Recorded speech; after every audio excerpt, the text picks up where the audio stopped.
Well, greetings and salutations, everybody. Welcome to Campea Burnett here. Yeah, we're calling it right now Campea Burnett because we're changing the title, but we're not 100% yet on exactly... Oh, I forgot to turn my preview monitor. I forgot to turn the thing up. We're not 100% yet on the new name for the show. So for now, we're just going to Campea Burnett, talking about all the great stuff in geeky genre films, comic book movies, a little bit of sci-fi if you want to. I already know some people have been sending in some Star Trek questions because, Robert Meyer Burnett's here. Speaking of which, Robert Meyer Burnett is here. Robert, how you doing, man? Hello. It's good to be back.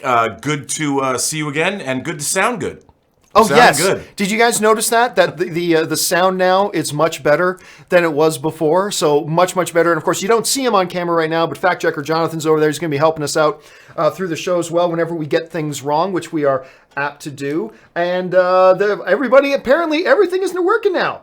So yes, we now have. I'm going to turn it on here just to double check the audio because I never believe things are working well. Over there. Yep, audio's working. There we go. So we got a bunch of things we're going to talk about here today. We got a whole bunch of topics. We're going to talk about the Venom situation. We're going to talk about the Oscar categories. Is it really just a comic book movie category? We're going to talk a little bit of Spider-Man. We're going to look at some toys. I think Robert's brought something in for us to look at. And then, of course, we're going to take live questions from you guys. So the first topic that we're going to talk about here is this. Now, we talked about this a little bit earlier this week.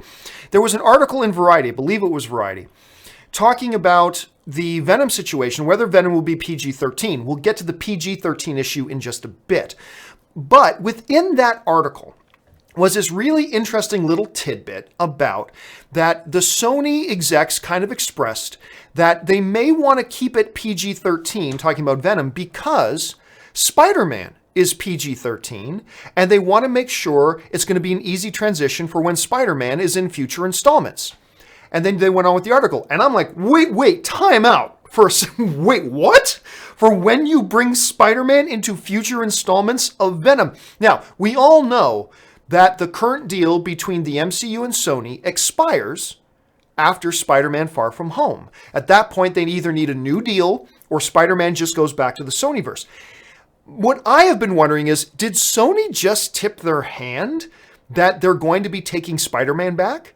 Maybe not. We all know what the advantages are for both parties to have him in the MCU. Then again, Sony could have some advantages having him over in their universe as well. So, Robert, first of all, what do you think about this little comment they made?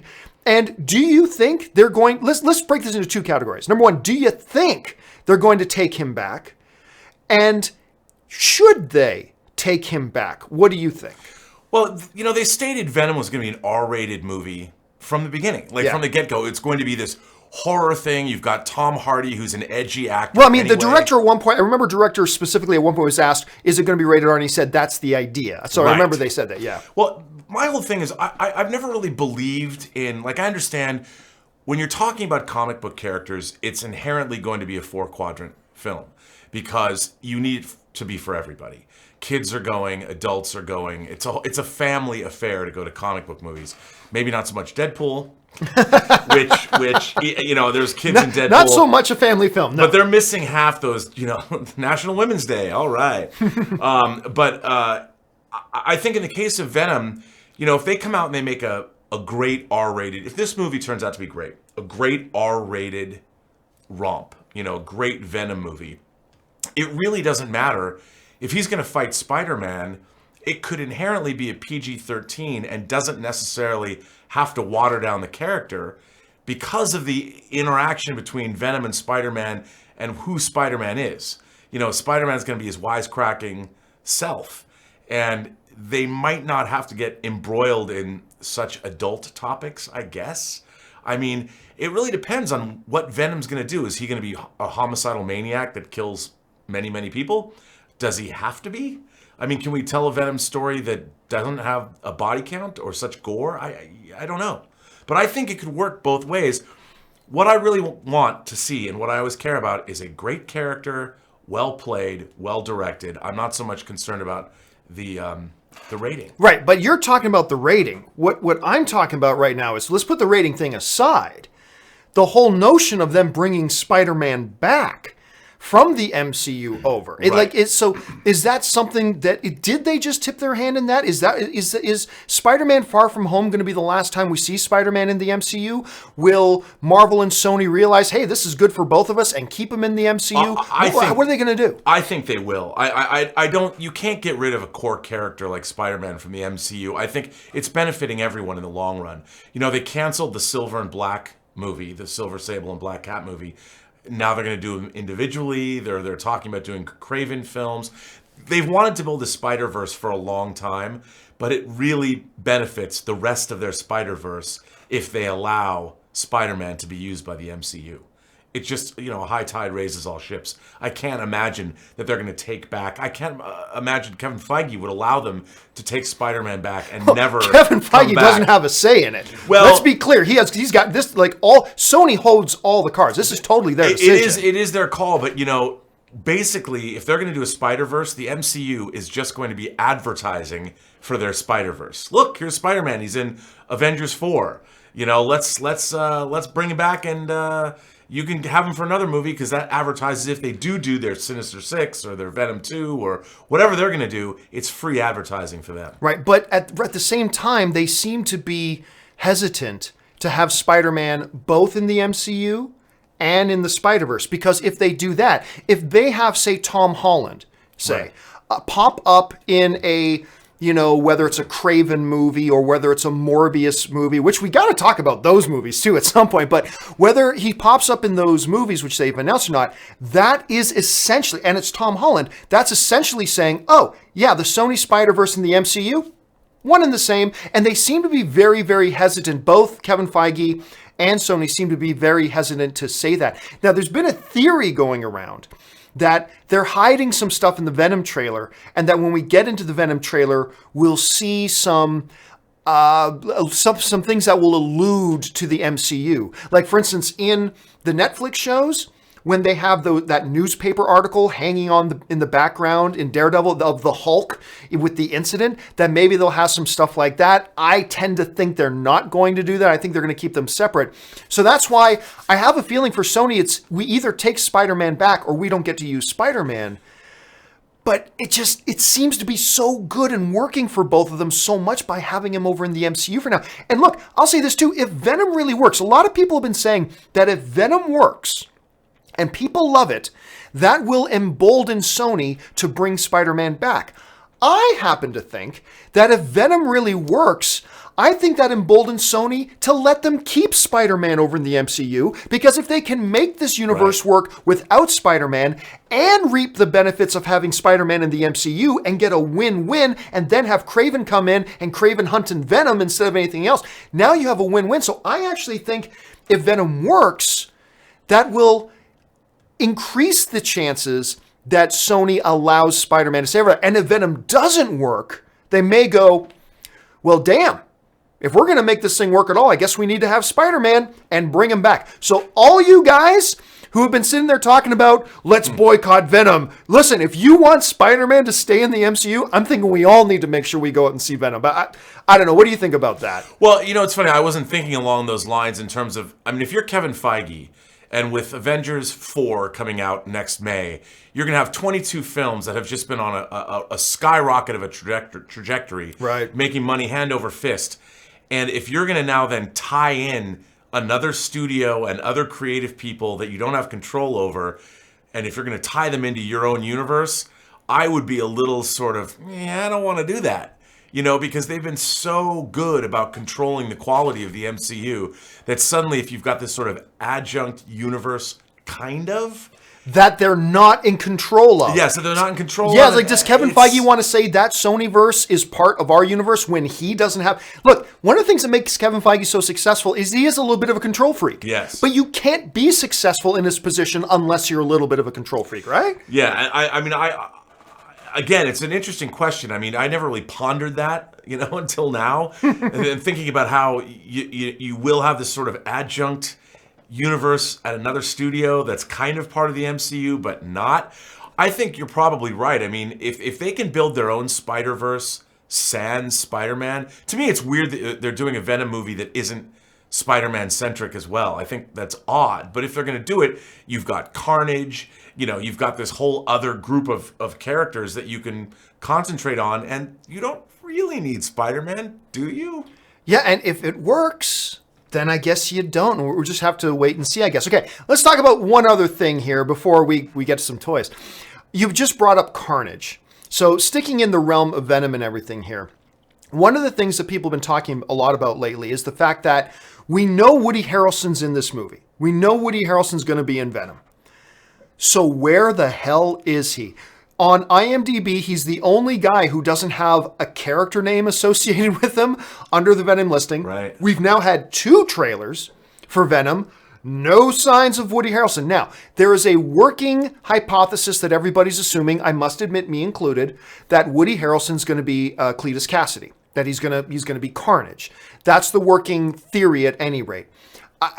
Number one, do you buy into that theory that he's probably playing Cletus Cassidy, thus that's why they're hiding him and all that kind of stuff? Or do you think he could be somebody else that is worthy of keeping their identity secret? Like, how do you think they're going to handle this? I mean, he might be. Obviously, there's a research facility. We know there's other symbiotes involved. What's it called? Life Foundation or Life Day Foundation? Not Life Day. That's Life, Star Wars. Yeah, that's Star Wars, the holiday special. Let's Sorry, go back not to Life Kashyyyk Day. And have a good Life Day. But I think they've already set up. They've already told us. They've already tipped their hand that there is either a group of symbiotes. There's symbiotes that go horribly wrong. These experiments fail. People die. I could just as easily see Carnage in this film, and why not keep it a secret? I mean, what was so great about Infinity War is how much they kept everything a secret. They showed us a lot of stuff in those trailers, but when you finally saw the movie, there was a lot of stuff you'd never seen. They're always drawing from like the same 3 scenes in these movies, so much of the movie is a secret. And I think, they don't need to show us Carnage. They don't need to tip that hand. And if he is Carnage, that would be really cool. And I think that's probably the only other character that I would imagine would show up in this movie. Yeah, and that's the other thing. I think if it is Cletus Cassidy, if Woody Harrelson is that, a lot of people think, oh, well, it's going to be awesome to see Carnage fighting. Here's what I think. Even if he is Carnage, at this point, we already have our main antagonist. At least according to the trailers, it looks like we've got our main antagonist already. It's Riot. Right? It's the Doctor and Riot as a symbiote, and they're going to be going at it. So I think my theory right now is, which could be totally wrong, I'm just speculating, is that if he is Cletus Cassidy and he is Carnage, then it's going to be one of those things where we don't see him until the very end of the movie. Like, it's going to be right near the end of the movie. They'll do a little bit of a hint and something like that. Like, Woody Harrelson may be in the film earlier, but I don't think we're going to get any hint of Carnage at least until the very end, because otherwise, it feels like they're blowing their proverbial load. Like, oh, you're going to have 3 other symbiotes, including Riot, with this Doctor, with the Life Foundation, all that kind of stuff, and you're going to have Carnage. It seems like it'd be a little bit much. I don't know that we're going to get a whole hell of a lot of them. Could we? Well, what's interesting to me is even the trailers, which they've gotten more interesting as they've gone along, I still don't get a real sense of, okay, so Tom Hardy's a reporter. He infiltrates this company. Somebody in the chat board said, Woody Harrelson is playing Uncle Ben. So there you go. We can't have Spider-Man, but we're going to have Uncle Ben. Yeah, I mean, sorry to interrupt. I don't get a sense that there's a lot of plot in this movie. There's symbiotes. He gets turned into one, and Eddie Brock's stalwart, our reporter character that gets infected by a symbiote, and then all hell breaks loose, and he does what? I mean, it doesn't seem like there's a lot of story yet, so it hasn't been revealed to us what's going to happen in this movie. So, which I think is good, but I think there's a lot more to this movie that we haven't seen, and we don't know how it's going to go yet, and I kind of like that. All right, so with that stuff down, jump down to the comments section, by the way, guys. Let us know your thoughts. Like, first of all, what do you think about the Spider-Man situation? What do you think about this Venom situation? Do you think Woody Harrelson is Cletus Cassidy? Do you think he might be somebody else they're going to throw completely out of left field, that we're completely out of? He's Nick Fury. There he is. Woody Harrelson's going to be Nick Fury in that universe. Like, what are they going to do? Let us know your thoughts.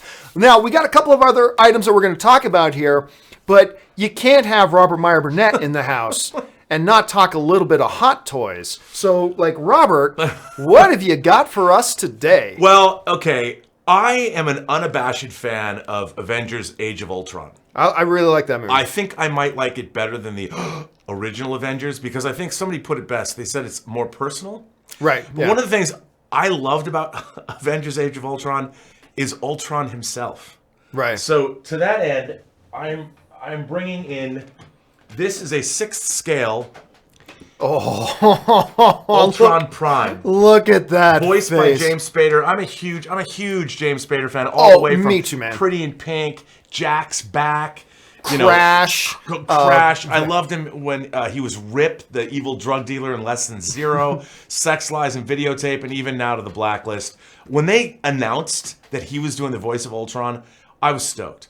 Now this hot toy, I didn't put the batteries in it, so you don't see how it lights up. Just hold that up again for a second. Let's get another look at that face. Oh yeah, look at that. Oh my God, that is gorgeous. Yeah, I love that fantastic. box. And here, let me get the figure here. This figure is awesome. Now it towers. He is giving a gesture to the audience. I just thought that would be kind of funny. He towers. Even though he's a 6th scale figure. Look how huge he is. He's much bigger than your regular Hot Toys figure. So he is to scale. He is to 6th scale to a regular figure. And if you look at this figure, I mean, it's really intricate. And there's many different pieces. And his eyes light up. His chest lights up. I mean, this is a fantastic figure. Okay, we got to get that. We got to get it over. I got to get the close-in get the camera on it. this. And what I've done here is I've set up my Odin figure. So we can get a sense here, as Jonathan brings in Ultron, you can get a sense of the scale here. First of all, like, look, there's Odin, and he's a good-sized character. My Odin figure, right? First of all, how cool is Odin? The All-Father, ladies and gentlemen. Come on. Autofocus. It's not going to do it because Jonathan's face is in the background there. But this is a great figure. I love this. But pulling back, look at the size of Ultron. Yeah, Ultron is and you've got Odin has that great the headpiece on, the Asgardian look royal. At the detail too in the armor, in his face, and dear God, this thing's so awesome. Yeah, what's amazing about this particular figure is it's articulated, it's incredibly articulated, but all these different metal pieces, they're plastic, they're ABS plastic, but it's very intricately constructed. And the machining, I don't know how they design these figures. Even the base lights up as well. Because you can miss the base. It's a beautiful Avenger symbol. Yeah. The base itself, which just looks amazing here. Like even the back of them, all completely detailed. The little stand holding them up. But again, to me, it's just the girth of this thing, the size. Because the regular Hot Toys are really good size in and of themselves. Odin is a good size. That 6 scale, it's a really good big. Their figures are great. And then you get Ultron, who, like you said, is 1:1/6 scale. So this is the proper scale. Yeah. But again, man, I am just completely floored by the detail in this dude. It's just such a thing of beauty. It really is. And, there's not a lot of villains that you can get, adversary characters in, they make a whole range. You can buy 30 different Iron Man armors. Right. But, there's not a lot of, they made one, they did make a great Ironmonger figure. Oh, did they really? I never saw the Ironmonger figure. It was an early figure. It was a great figure. And I have a bootleg figure of Obadiah Stane as well. And that was great. Those are big and beefy. The Hulk is a huge figure. The Hulk Buster is an amazing figure. But they've also made this is Ultron Prime, but they've done the Ultron armors that before Ultron, the armor that Tony Stark made. There's the Ultron, the prototype Ultron, where he's kind of junked Ultron brought together. Hot Toys made that figure as well. These are it's an amazing figure, and I love it. All right. With that, let's move on to another topic here, because we got a couple more things to talk to, and then I want to go take some live questions from everybody. The whole thing with the Oscars came up recently. Now, the Oscars have proposed 3 changes. 2 of them are quite good, one of them not so much, but would have a direct impact on comic book movies. The one change they proposed: shortening the show to 3 hours, moving some of the lesser cared about publicly categories to present during the commercial breaks to tighten up the show. I think that's a good move. Change number 2, move the show from the end of February to the beginning of February. Once again, move it closer to when the movies actually are. I think that's a good move. It's the third change that's got everybody talking about it. And the third change was to create a category for best popular movie.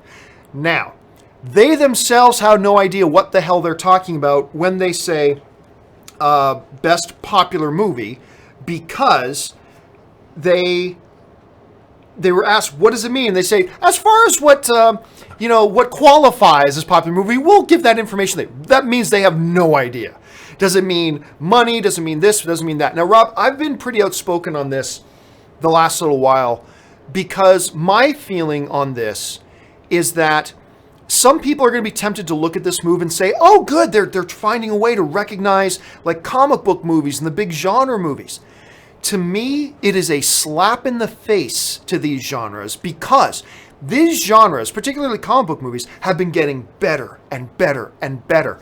Last year, first time in history, a comic book movie gets nominated for Best Screenplay in Logan. These movies are getting exceedingly good. A lot of people are already talking that maybe even Black Panther has a shot at a Best Picture nomination regardless. They're getting better and better and better.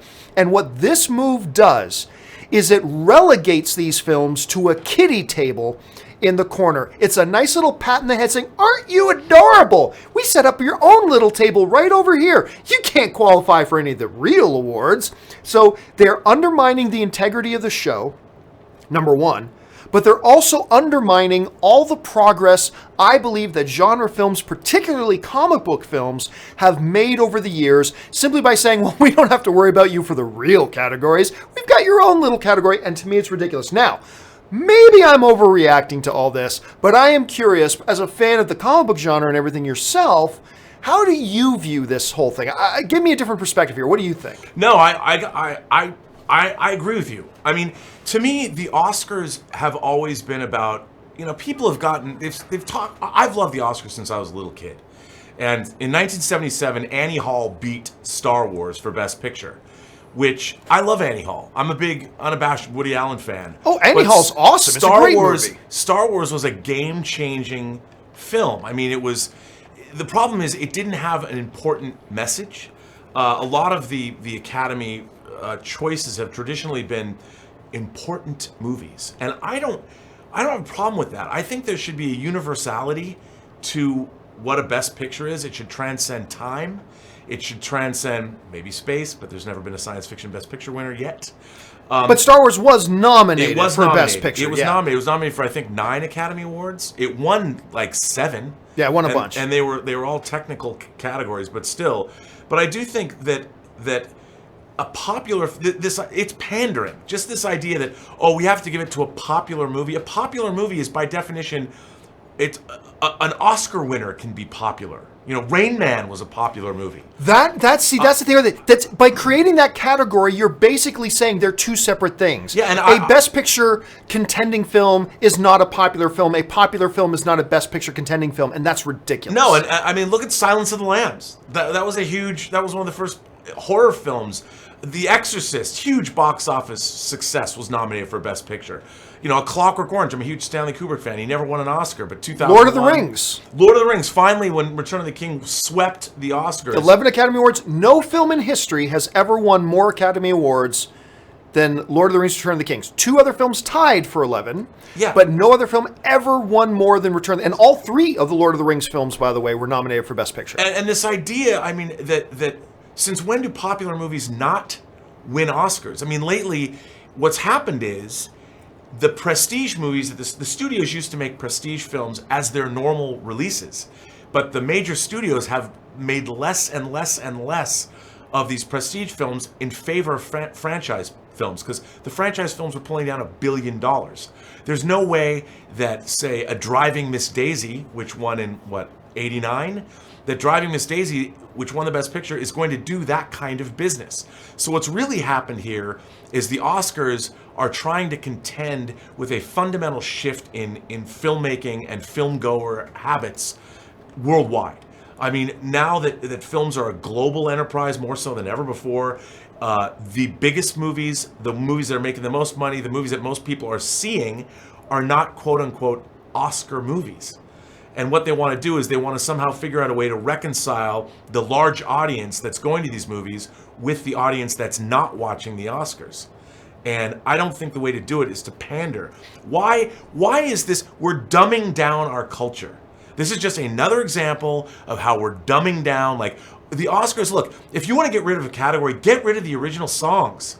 You know, whip through the technical awards. You spend all these times. Songs are how much of a part of a movie, but you want to maybe get rid of the editorial award. I'm a film editor. I work on films for years at a time as an editor, and a song is 3 minutes long. And yet, there's an inordinate amount of time that goes to Oscar songs in the Oscar show. That's what eats up the time. Why sing a song or 3 or 4 or 5? Get rid of those for numbers. something that plays a role in the movie for maybe 1 or 2 minutes. Yes, I've been complaining about this for years. That you literally best song gets more time, more screen time dedicated to at the Oscars than Best Actor, than Best Director, than Best Actress. They got to figure out a way to pare that down. Now, to be clear, they have not officially said which categories, and they're not getting rid of any of them. They're just saying they're going to award them during commercial breaks and then show a highlight of people that won those awards. But it's so offensive that like they've talked about the editorial category being one of those. But I haven't heard anybody from the Academy saying that. Well, because I've got a feeling we're looking at 3 categories specifically. I feel, and I'm just speculating here, I think the 3 categories they're talking about here are best short documentary. It's the shorts. Best short documentary, best short live action, best short animation. Because generally speaking, the audience at home isn't really interested in those categories, so why force them to watch something and make a show longer if they don't? Now remember too, for years, the Academy has had a separate night earlier where they give out a bunch of other awards. Remember, because at some point in the Academy Awards, they stop and say, we had another evening a few weeks ago that me and so hosted, and here's the highlights of those, and they tell who won those awards. So they've been doing that for years. I don't mind if they do that with a couple more categories. I totally agree with you, because the best shorts, whether they're documentary shorts or live action short subjects or animated short subjects, most of your audience can't see, most of the people watching the Oscars have no way to see those movies anyway. Yeah. So you're asking the audience to sit there and look at these categories that it's not that they don't care about them, but they can't care about them because there's no way to see those films. And I would have no objection to moving those lesser categories into, like, when they give out the scientific Oscars or whatever. That makes more sense to me. Concentrate instead. And another thing, it's not to say that a comic book movie, a blockbuster movie, can't get nominated for Best Picture anyway. So you're going to have a Best Popular Movie and a Best Picture category. How are you going to define what popular is? Are you going to go only by box office? That's the question. That's the weirdest thing ever. What's the limit? Is it worldwide box office? Is it domestic box office? Is it I don't know? Then some people saying, well, why don't you just let the public vote on it? It's like, well, then it's the MTV Movie Awards. It's the People's Choice Awards. That's exactly what we need. We need people who have seen 5 movies this year casting their vote. That's what we need the Oscar. I mean, we got the MTV Movie Awards, but again, to me, this whole thing bothers me, not because I don't want more recognition for these films. It bothers me because these films are starting to earn that recognition. We see that happening. It's been slow, but it's coming and it's happening. And in one move, the Oscars is going to undermine the whole fucking thing. And all the progress has been done by slapping a Best Popular thing on it. That's why it bothers me. Of course, some people are saying to me, John, don't you want these movies to get recognized? Of course I do, but they're earning their recognition. Let's let that trend continue and let's make it legit instead of saying Avengers Infinity War, for instance, winning an Academy Award for Best Popular Picture, and you might as well put an asterisk beside it. Yeah, because it doesn't mean anything. And I also think, I hate to say this, as much as I love these films, and I ran out to Best Buy to get that Steelbook of Infinity War yesterday. I love these movies, but these films are not, as much as we love them, they are, to me, not Best Picture material because they don't transcend their subject matter. Logan kind of did, but the MCU movies are not, you're not going to equate them to Lawrence of Arabia. Black Panther is not Lawrence of Arabia. And as much as I like Black Panther, It's not The Shawshank Redemption. It's not movie. These are not movies that resonate in an intellectual way or an emotional way or a soulful way, the way the great stories do. Now, they're still pop art, and I think they can't. That's not to say you might one day not have the Lawrence of Arabia of comic book movies, but I just don't see that happening. And I would rather see films that aspire to more, that are more literary minded, more high minded, and movies that exist. If you go back, one of the things I learned at film school was going back and watching a lot of the classic movies I'd never seen, was how good they really are. Like, if you've never seen Casablanca, which was made in the early 40s, it's black and white. That movie's riveting. You go back and you watch it even now. One of my favorite movies of all time is All About Eve, 1950 Best Picture winner. It's incredible. It has one of the greatest, most evil villainesses ever. The acting is great. The writing is great. I mean, that's what I want to see. I want to see Best Pictures that elevate all of humanity, that make us smarter.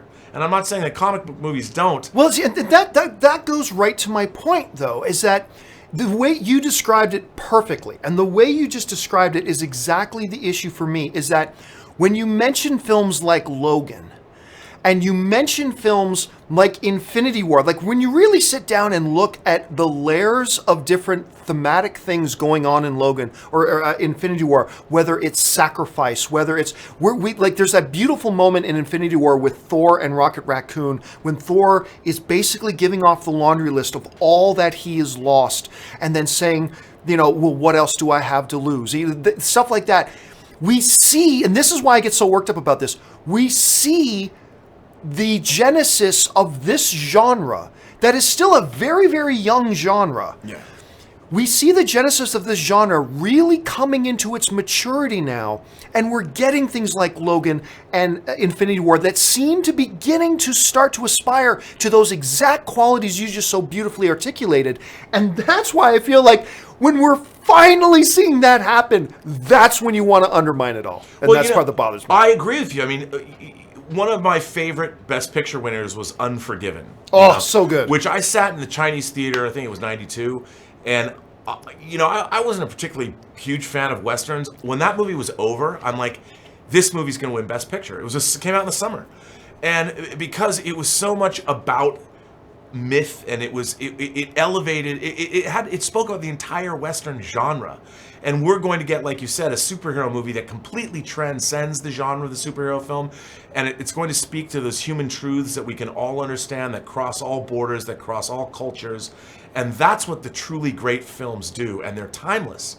And I just feel that, comic book movies, for as much as I love them, they're single-minded in purpose. It's still a maturing genre. Yes. It's still so very brand new, really. I mean, we haven't seen The Dark Knight Rises. We've seen the Watchmen movie, but the Watchmen movie did not transcend the genre the way the Watchmen comic book did. Transcended comic books. And I think if somebody made a great, it should be the Sandman. It should be a TV show. But if whatever happened with Joseph Gordon-Levitt's Sandman? I don't know. Kind of came and went. I just read the absolute edition of Neil Gaiman's Overture. He went back into the 25th anniversary of Sandman story. I reread it again this weekend. It's so good. That book is so great. But that's what we need. We need the Lawrence of Arabia of comic book movies that is that high-minded, and that I think Logan is the closest we've come. Because the great movies are about the basic human truths that we all face, that everybody recognizes, and in genre movies you get moments. The twin setting suns of Tatooine, and you hear John Williams' French horn, and Luke is looking out. Every single person understands what it's like to be somewhere, and you want to be anywhere but there. You know that there's a world out there, a universe out there that you're not a part of. And if you could make a whole movie like that, with moments like that stretched across, like a movie like Shawshank Redemption, which was nominated for Best Picture but didn't win, it didn't even do well at the box office. Now it's become one of the most beloved films of all time. In my top 10 of all time. It's one of the great films. And what does it speak about? What is that movie about? It's about hope. Then hope and I hope my hope to see my friend. I hope the ocean is as blue as I've dreamed, or whatever. I hope. I mean, what was the name of the place again?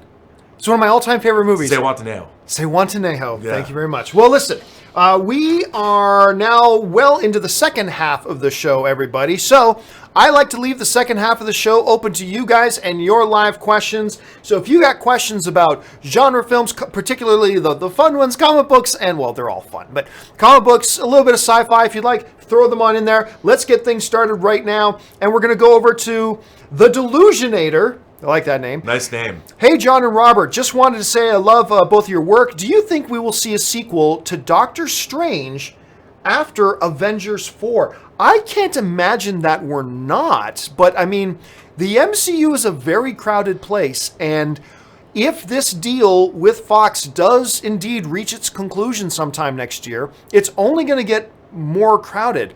I got to think there. I mean, you don't bring in a guy like Benedict Cumberbatch if you don't plan on doing more than one solo movie. I mean, look, it's right now he still hasn't become the Sorcerer Supreme yet. So I gotta think we are. I just honestly have no idea if it's 1 year, 2 years, 5 years from now. I just don't know. Robert, what do you think? I think they're gonna. I mean, look, he's one of the strongest elements in Infinity War. He's such a great actor.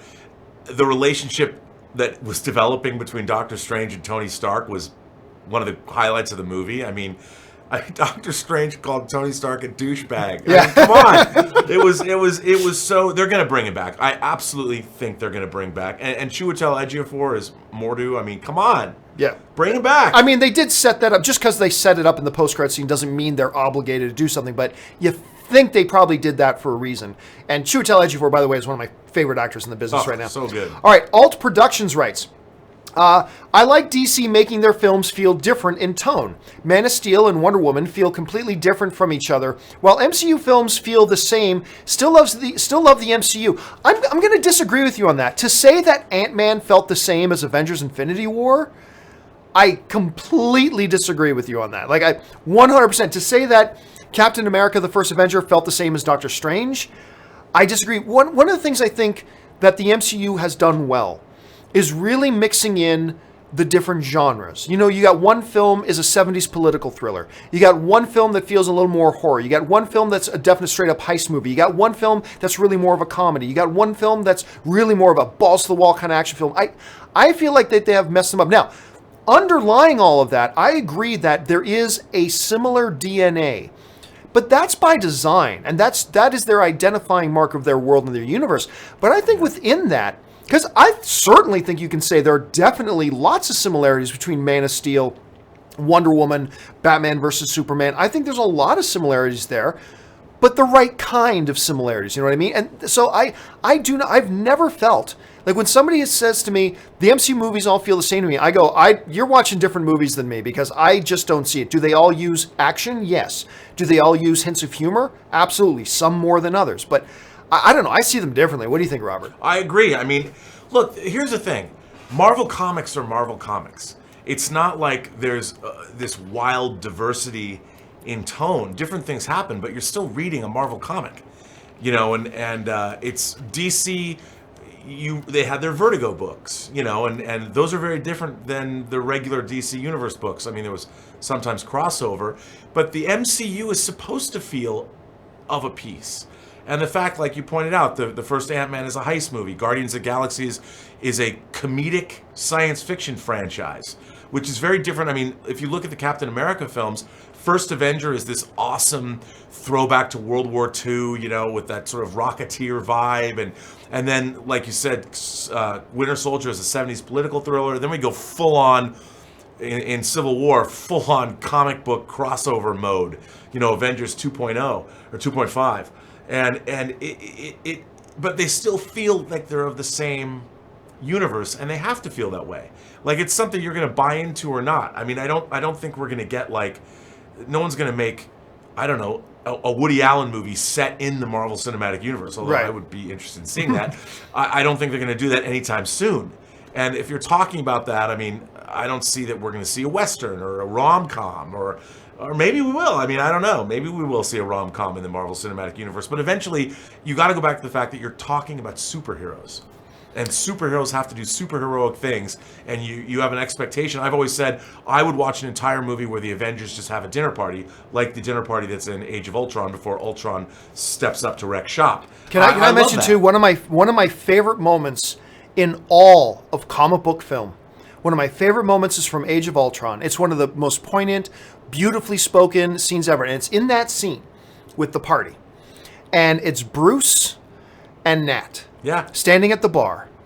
And she goes, all these guys always looking for a fight. All these guys always looking for a fight. And then she says, but then there's this guy who's always trying to stay out of the fight because he knows he'll win. I'm not kidding. I'm getting goosebumps. Just think the hair on my arm is standing up just thinking about the line. It's a great, beautiful, awesome line that gets more to what we're talking about the humanity of the stories, right? I just love that. Yeah, there's also, there's an inherent bias for a lot of people that move into adulthood that will never see comic book movies as anything other than children's flights of fancy. As sophisticated as they become, there are people that just won't see them that way. The same way that horror films and science fiction movies, I use the word ghettoized, but as ghettoized genres, they're genres that aren't seen as valid. Now that has changed, but it took a long time. It took a long time for Return of the King to win Best Picture. It took a long time for Silence of the Lambs that a horror film could be considered Best Picture, because those are seen as genres that aren't as erudite, I guess, as great dramas or great historical epics or Bible movies like Ben-Hur, or something like that. But that's not true. Anybody who reads, I read a lot of science fiction, and there's a lot of really, really interesting. I would love to see a book called Hyperion get made. That would win Best Picture. If somebody made Hyperion as a movie, it would Dan Simmons' Hyperion. It would win Best Picture. It'd be the first science fiction movie to do so. Maybe Denis Villeneuve's Dune. Let's move on to the next one here. The next one comes to us from KW Garrett, who writes, I really want to check out Star Trek Discovery, but I heard Robert hates Discovery. Can he say why he doesn't like it? If it's bad, I'll check out the Orville. I will throw this. This is something a lot of people have been waiting for Robert and I to talk about. We'll talk about more in depth with it. I'll just say, I hated on this movie for a year before it came out. I said, this is stupid. This is dumb. Why put it on CBS All Access, blah, blah. Then I watched it, and I just got to say, I loved it. I really enjoyed Star Trek Discovery. I'm excited about season 2 and some of the announcements that have been made. But yes, I remember Robert and I were sitting beside each other. We didn't go together, but we just ended up sitting beside each other at a screening one night. It was one of the comic book movies. I can't remember which one. And we talked for a moment about Discovery. And that's when I found out, oh my gosh, I'm the one who's been hating on this thing all year, and you didn't like it and I did. But your thoughts on Discovery? Well, here's the thing to me, Star Trek is an allegorical, aspirational story about mankind trying to be the best it can be, wrapped in a science fiction action-adventure context. And it is first and foremost about the inherent goodness of man. And I saw Star Trek Discovery as something that it was doing everything it could to not be that. It was going in the Game of Thrones direction. I thought it was a film that was dark, or it's a series that's dark and it's depressing, and I found a lot of it really distasteful to me, and it was not aspirational and it was not allegorical. The best thing about Star Trek was that it would tell stories about our world today as an allegorical action adventure science fiction story in the future, and Discovery was not doing that. And I really objected to the fact that it seemed very mean-spirited, and I didn't feel good after watching that show. I mean, you have Harry Mudd committing serial murder for a whole episode, and that was not, first of all, the character of Harry Mudd. This is a much longer discussion we should have, but that's sort of in a nutshell. I'll tell you what I'm loving is The Expanse. I was late to The Expanse. That show, by episode 5 of the first season, it has become one of the best. I mean, I'm much further along now. It's one of the best science fiction shows ever on television. I have a bunch of people constantly writing to me on my show every day, telling me to check it out. I have not checked it out yet. I just watched the 5th episode of the 2nd season. Unbelievable. One of the great hours of science fiction television ever. An incredible show. That's what Star Trek is to me. All right, we've gotten through 3 questions, and we still have like 25 to go. Yes. So we're going to have to pick up our pace here a little bit. SSJ or Goku Black writes, what is the best Arrowverse episode for you? For me, it's the season 1 finale of The Flash, Fast Enough. It's me, Mom. It's Barry. That was a great episode. I'll tell you what, even though Arrow, my favorite era of Arrow was the first 3 seasons. not counting the second half of season 3, that's when it went off the rails. But the first couple of seasons were the best for me. But I'll tell you what, my single favorite episode ever was the Dragon episode of this past season. And the funny thing is, it didn't even focus on the heroes. It focused on the villain of the season. And that episode, it wasn't because Arrow wasn't in it, nothing like that. It just was the most poignant, strongest episode I think they had ever done in either The Flash or Arrow or Supergirl or whatever. I thought it was wonderful. It was one of the, if not the best single episode of the Arrowverse I've personally seen. Robert, do you have one that pops up the top of your head? Well, I have to say it was last year's crossover. The Crisis on Earth X. Crisis on Earth X. Oh. I'll tell you. Now, I know that's four episodes. But it was great. The reason that I say that is because when I was a kid and I started reading Justice League of America, I've said this before, when the Justice League and the Justice Society would team up against the Crime Syndicate from Earth 3, those were my favorite comics ever as a kid. And it wasn't exactly like that, but I love the fact that they did it. And the way it was done, and I thought it was so clever, and I just was so giddy watching it. Now, it was not poignant, and it was not, moving. It just kicked ass. And I love the fact that they did it. And if I'm going to watch, to me, those CW shows have that element of what it was like to be a kid and read those epic crossovers. It's kind of like I watched Legends of Tomorrow. I'm like, wow, I can't believe they're bringing these characters in.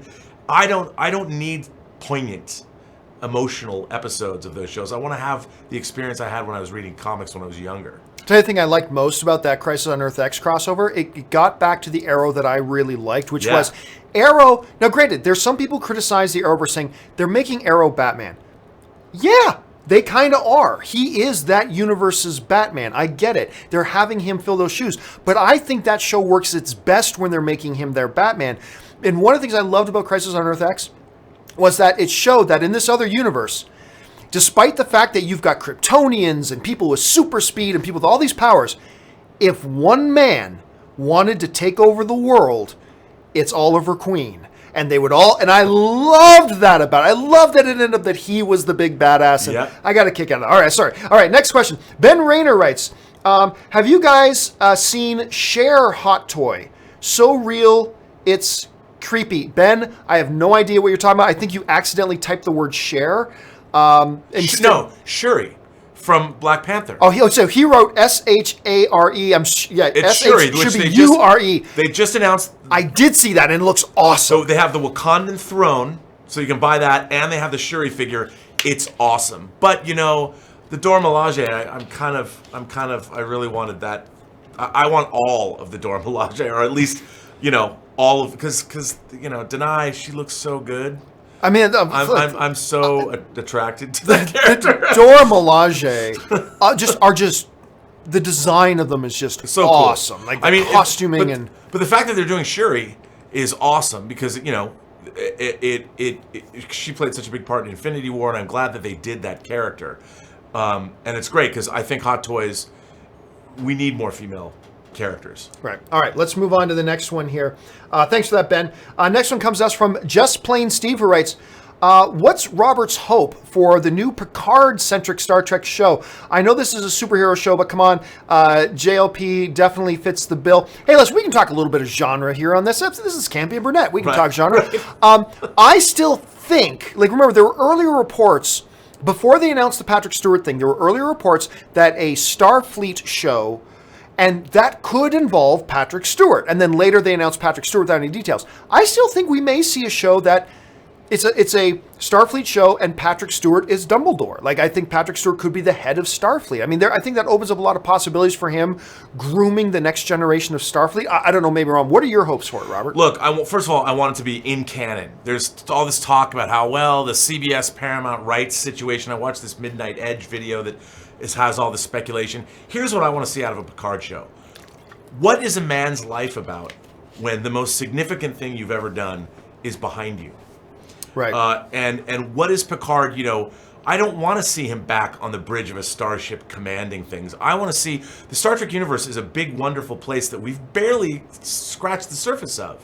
Well, what happens when a guy like him leaves the service and say he gets embroiled in some universe-threatening apocalyptic event that isn't, it's not about a villainous thing, but it's something that only he. What if he became the Lawrence of Arabia for two factions of planets or something like that? I mean, I want to know what a man like Jean-Luc Picard does in the sort of latter half of his life. And there's many great movies you could look to, whether it's Lawrence of Arabia, whether it's Unforgiven, any of those things, and you could tell an epic adventure about him. And I don't even necessarily think it has to be about the end of his life either. You could go on and on and on, but you could do a really interesting character exploration of a man with a storied past that gets involved in something, and it's going to inform. I can't think of a better idea for a show than showing us what Captain Picard's doing 25 years or 20 years after the end of Nemesis. There's a great line in one of the films, and I think it was one of the films. It's Picard sitting down, and I think he was talking to Troy, and he says, "There's a pause that comes when you realize there are fewer days ahead than there are behind." And something like that becomes even more poignant for now a Picard at this stage of his life. So lots of different possibilities. Okay, we need to move on here. ZOMG Ruler writes, I don't think folks ditched the DCEU, just Justice League.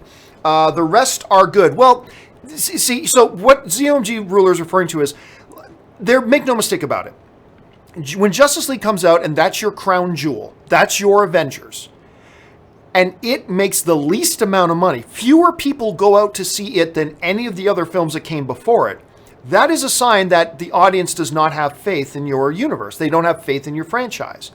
Because otherwise they would have all come out opening weekend, then realized it was bad. But it had a small opening weekend comparatively, right? If the rest were all good, ZOMG Ruler, as you're saying, if the rest were all good, they all would have turned out for Justice League. It's just that simple. They would have turned out for Justice League. Therefore, clearly a lot of the audience didn't think they were all that good. Now, I enjoy them. I think they're good. But just because I think they're good doesn't mean other people do. And we all know there's a lot of people who had a lot of criticism about the DCU films. Some fair, some not fair. But make no mistake about it. That was a referendum. When Justice League came out. And remember, Justice League still made a little bit of money. It didn't flop. Some people say, Justice League flopped. No, it didn't. It made over $600 million. It broke even. It did more than break even, so it did not flop. But when you're talking about Avengers making $2 billion, and your Avengers now comes up, that's supposed to be the crown jewel of your franchise. We've been building up to this, and it makes like 600 something million. I'm sorry. You can't stand back and say, well, everything else is good. Everything else is fine.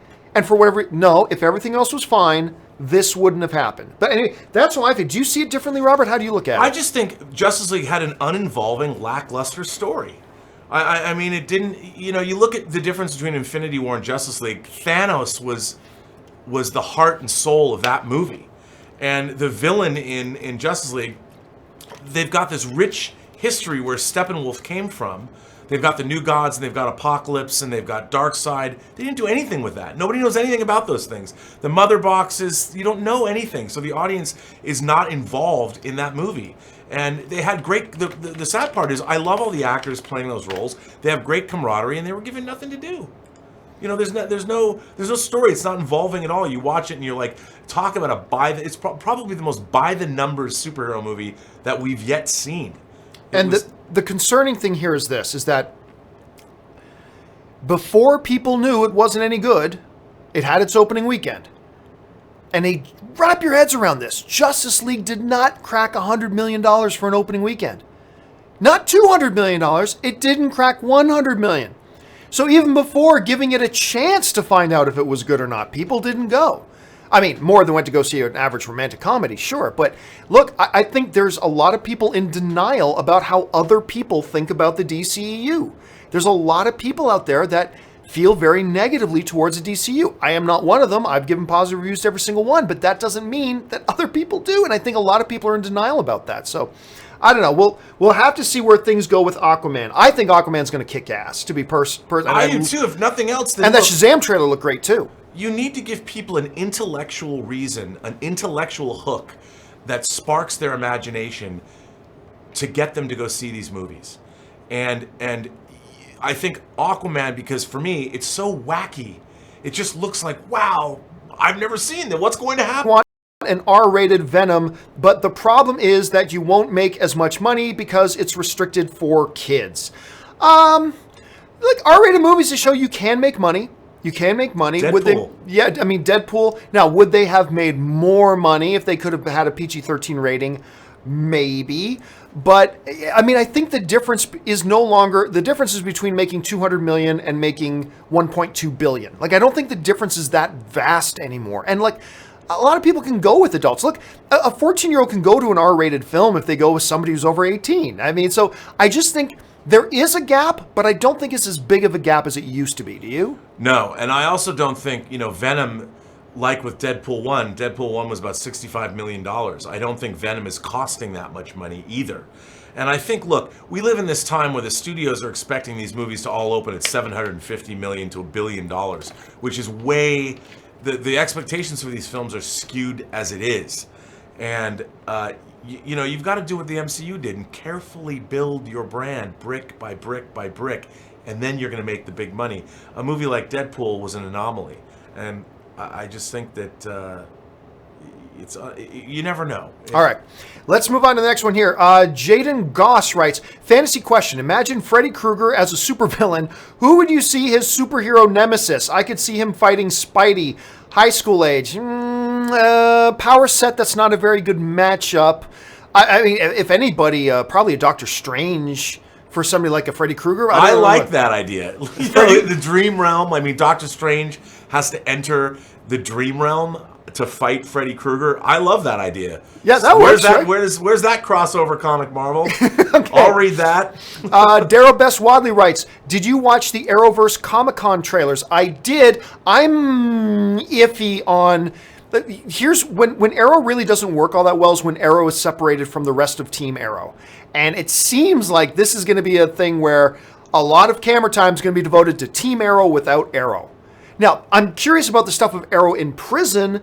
You got your Supermax kind of feel there, but honestly, I'm not at all interested in Team Arrow without Oliver there, so I'm feeling a little bit iffy on that. Did you have those trailers yet? I've not.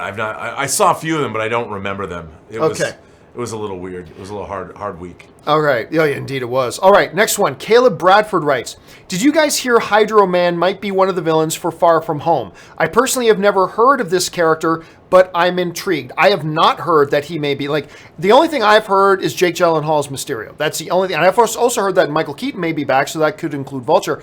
I have not heard of Hydro Man being in it. Are you familiar with that? I've not heard that either.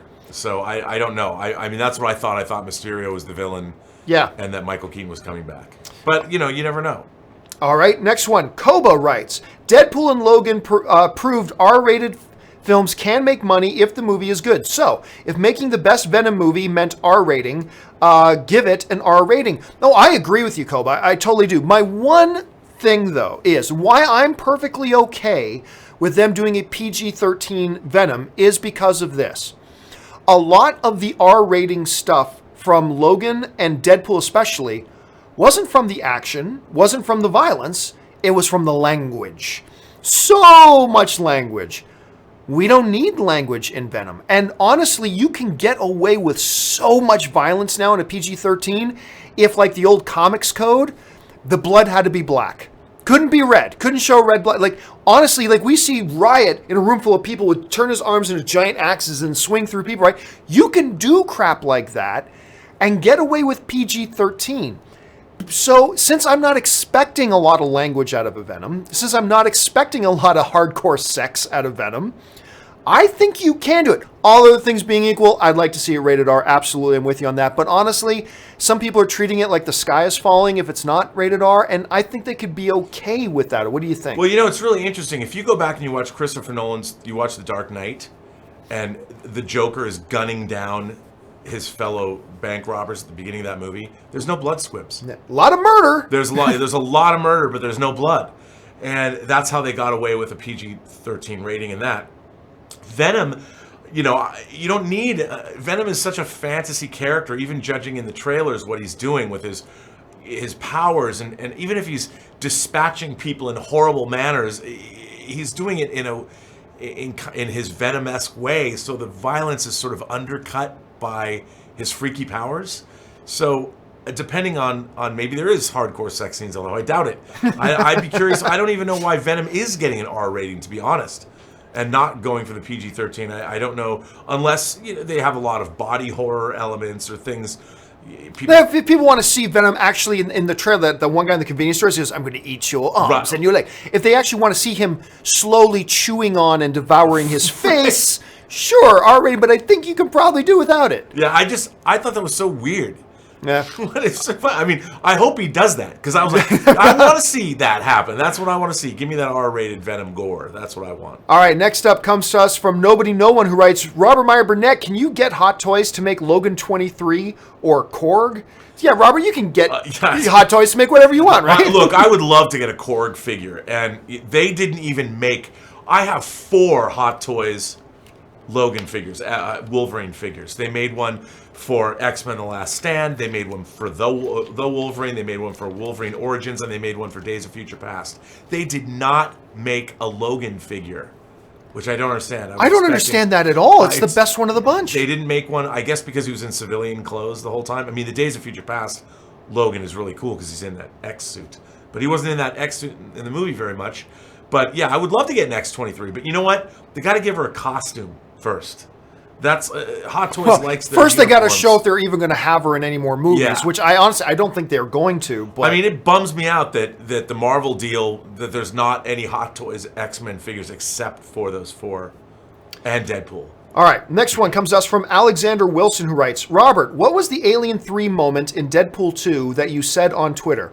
I hated Alien 3, but loved Deadpool 2. I would like to get your feelings on it. I'm not even aware of this. I did not like the fact that they killed Vanessa in the beginning of the movie. Right. I understand. Now, I said this after hearing about an early test screening. I had not seen Deadpool 2 yet, just like I objected to the deaths of Newt and Hicks in Alien 3. Like, here in Alien 2, there's this incredible hard-fought battle, and then you just murder them off screen at the beginning of Alien 3. You know what? That's called Iron Eagle 2. Because remember that Iron Eagle 1 was all about this kid. It was all about this kid. The first 5 minutes of Iron Eagle 2, boom, he's dead. Yeah, let's get Jason Gedrick, But yeah, that's what I meant. And I was like, look, to me, the heart of Deadpool is their relationship, is Wade's relationship. But can't you say, though, that even though she died in the beginning, they still carried that through narratively, that everything about what he was doing was keyed around that relationship with her, right? Yes, and I got angry hearing that they killed her, but I did not have context, so I was wrong. Ah, okay. I was wrong. Our friend David Crabtree, who's done some art for us, has written in... My man. It's settled. A new Campea / Robert Meyer Burnett show named Super Duo Legion of the Heroic Villains, fathers, brothers, nephews, cousins, former roommate. Nice little shout out there to Spaceballs. I am your cousin's father's husband's former... What does that make us? Absolutely nothing. By the way, greatest comedy line ever in the history of film. #1 all time. Nothing has ever made me laugh as hard. Now, Lone Star, you will see that evil will always triumph because good is dumb. Doesn't sound as funny coming from me, but when Rick Moranis is saying it, oh my God, yeah. We're still working on a title. Like, we thought we came up with a title. Like, seriously, Robert and I have been, like, texting back and forth about potential titles. We thought we came up with one today that I still kind of like. But it's like, I thought, but we just came up with it today. Do we not want to sit on it and marinate on it for a bit? So... we went with Campea Burnett. And who knows, maybe Campea Burnett becomes a permanent thing, but we're looking at other things too, but that's going to come. All right, we are almost out of time here, and there's still a bunch of questions to get through. Just Plain Steve writes, just call it the Campea Burnett Super Show. It's not horrible. I mean, it basically says what it is. Chris Martin writes, I love Weekly Hero Chronicles. Yeah, that's actually something that that David put on his thing, and I said, I love the idea of Chronicles, so maybe we'll see if Chronicles gets in there somewhere.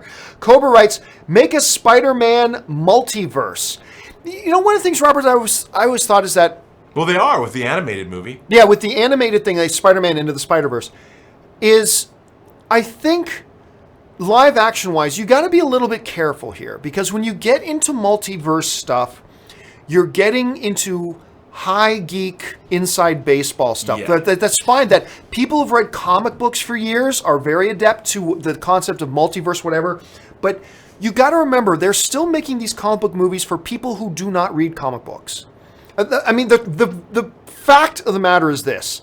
The vast majority of people who go to see these comic book movies have never picked up a comic. That's just the reality of it. And you got to always find a way to make this relatable and consumable for the people who've never read a comic, right? And my fear is, as you get into a lot of multiverse stuff, like the Arrow and Flash stuff do it, but it's CW and it's done on a very flaky kind of level, which is fun. But can you do that in a movie universes where you're trying to be taken a little bit more seriously? And I think, I'm not saying they'll never do it. I'm just saying you got to tread really carefully. Like, I don't know, your thoughts on that. No, I agree with you. Look, as much as we want to be steeped in our comic book lore, these movies have to work outside of that. So anybody, any member of the audience, whether they've heard of these characters or not, can sit down and enjoy them. And if you're going to bog a film down with too much of the minutia, it's not going to work, and people are not going to like them. The reason the MCU is so successful is because non-comic book readers and comic book audiences all over the world flock to these movies because they can understand them, which is great. Which, by the way, talking about MCU, that one of the things that I loved about Man of Steel so much, I feel like anybody who didn't know one lick about Superman lore or anything could have sat down with Man of Steel and completely understood it, appreciated it, all that kind of stuff. William Everall writes in quick questions. It says, hey, what are Robert's current projects? What are you working on these days that you're permitted to talk about right now? I am producing and editing a low-budget independent movie called Tango Shalom. It is the family-oriented Jewish spiritual quest dance comedy that you didn't know you needed. I'm already on board. You got me. It's one of the producers of My Big Fat Greek Wedding is on it, and I've been editing. Not Tom Hanks. No. Okay. No. And that's the film I'm working on now, and I've also developed a TV series that I'm pitching. It's an anthology show that's probably more for a streaming network. It's a 30-minute anthology show that I can't say what it is, but I can say that a number of people wrote stories for the show, and one of the people that wrote a story was John Schnepp. And I'm really excited, if the show goes, to actually be able to make his story and just to bring that to life, because he wrote a great story. He didn't take it to script, it was just a premise, but it's a really cool story. But I will say it is about a vampire.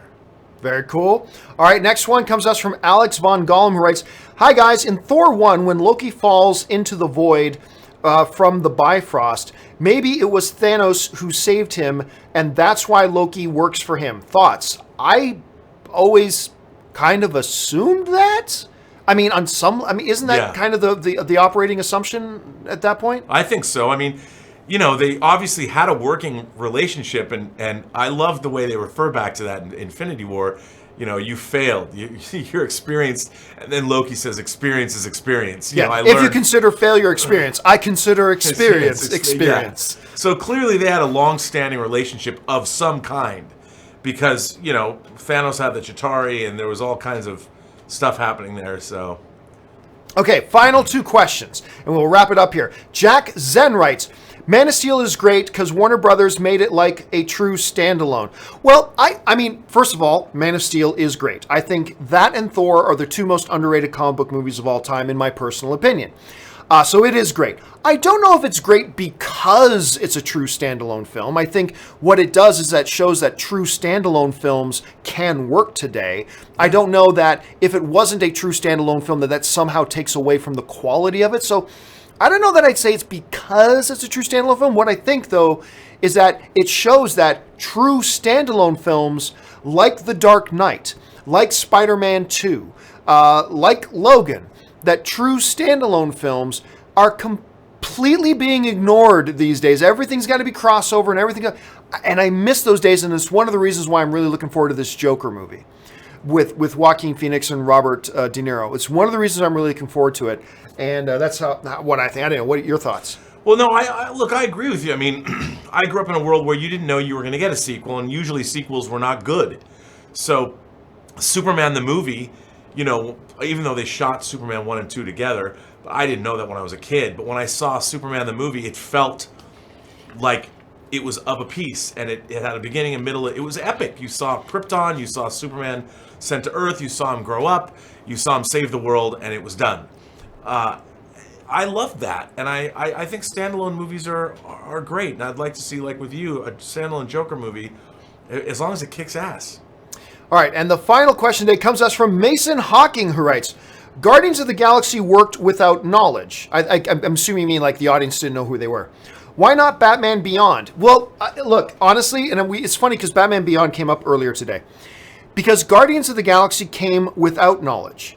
There's no pre-existing understanding amongst the audience of who the Guardians of the Galaxy are. There was nothing. It was a void. So you could go in and fill the void. With Batman, there is no void. Like what I said earlier today was, you go to a movie theater tonight, get your little clipboard and be a survey person, and you survey 1,000 people coming out of the theater and say, who is Batman? You know what 990 of them minimum are going to say? Bruce Wayne. 5 of those remaining 10 won't know because they live on another planet, I guess. 4 of the rest of them are going to say he's the Dark Knight or Clark Kent because they're going to confuse. And maybe one out of the 1,000 is going to say, McGinnis is going to say McGinnis, right? The Guardians of the Galaxy, that's a vacuum. The Batman thing is not a vacuum. The general audience does not care. I know everybody gets mad at me when I say this, and I'm sorry, but it's just what it is. The general audience is not interested in a Batman that's not Batman. Look, Batman and Bruce Wayne are synonymous. Batman is Bruce Wayne. Bruce Wayne is Batman. You can get somebody else to put on a mask that looks like Batman and call themselves Batman, but they ain't Batman. Batman is Bruce Wayne. Bruce Wayne is Batman.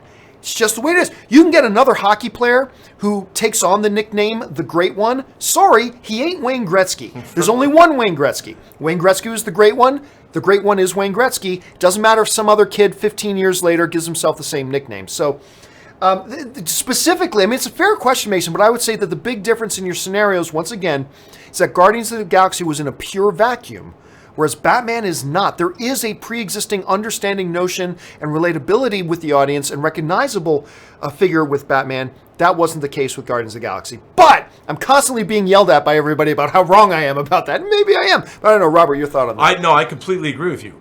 I mean, I think a Batman Beyond film could actually work because if you got into it through an elderly or an aging Bruce Wayne, and that's how the movie begins. I mean, and you meet a Bruce Which is Wayne, what Batman Beyond basically is. Right, that's what it's it is. exactly that, and you could make it work. But I think your reasoning about the Guardians of the Galaxy was a blank slate. Nobody had any expectations. I mean, my mom knows who Batman is, and right. You know, my mom's pushing 80, and she would want to see that. She knows who Wonder Woman is, but the Guardians of the Galaxy, my mom doesn't have a clue. You know, and I think that, to me, my mother is always the litmus test about all this. My mom knows I'm Star the same Trek. way. I'm always like, when I think about general audience, I always go to my mom on that. Yeah. You know, I took my mom, she'd never seen a 3D or an IMAX movie, and I took her to see Avatar. My mom, pragmatic, no imagination at all, was blown away. She was sitting there in the theater. She didn't get up, and she turned to me all wide-eyed, and she was like, how did they do that? And, you know, that's I think people can be won over. That don't know anything about this, but that's what filmmakers are going for. They're going after my mom. If they can get my mom, they can get anybody. Yeah, and that's what the studios are really concerned about, is making sure they can go after everybody. But hey, as we always say, that does not mean it's impossible. It does not mean it's impossible. At some point, somebody may want to take a gamble on it, and I just think it's unlikely that they'll gamble on that because of all the things we said, but never say never in this business. That Especially is what we not have now. learned. Yeah. I mean, they're going to make anything. It's incredible. All right, guys. Well, that will do it for this installment of Campea Burnett. Thank you so much for joining us here, guys, and sending in all your questions and just having fun talking about all this great genre stuff, whether it's about comic book movies, some sci-fi, some Star Trek, Captain Picard, whatever. I guess he's Admiral, Grand Admiral now, High Lord Emperor Picard. I don't know what they're going to say he is in this future stuff. We will, of course, be back again next week. But Robert Meyer Burnett, where can people find you? And tell us just a little bit about this new show you're developing on your own YouTube channel. Well, okay. First of all, you can find me on Twitter at BurnettRM. Find me on Instagram at RMBurnett. And I have a new YouTube channel called The Burnettwork. It's a fun play on words, everyone. And there's a few things there. There's a Hot Toys video I made for the 100th episode of Heroes. There's a documentary I made on the making of Axanar, Prelude to Axanar, the fan film. But Robservations, the show about something, launches on Monday, September 3rd. And what it is, it's a show that is going to be, I kind of wanted it to be like a San Diego Comic-Con where you get to go to a couple of different, or 3 or 4 different panels within the space of the show. I would imagine the show is going to be somewhere between 30 minutes and an hour. I don't quite know yet because I'm shooting segments. So you're going to get basically a monologue from me. I'm going to tell a story. Then there's going to be an interview with a celebrity interview. Then there's going to be me showing you something that I like, whether it's a toy, a movie, album or something. And then there's going to be what I call on location, where I go someplace. In the pilot episode, I go to Olympia, Washington, and I meet somebody who built a full-size land speeder. And then I will end it with some words. So it's going to be different than just being me talking. You're going to go places and do things and meet people that have some tangential relationship to me and my interests. So it's Robservations, the show about something. All right, guys, so that will wrap it up for us right now. Thanks so much for being here, guys. Don't forget, tomorrow morning, the John Campea Show is back on 9 a.m. in the morning, talk about all the big movie news. That'll do it for us for now. Thanks a lot for being here. My name's John, and until next time, bye-bye.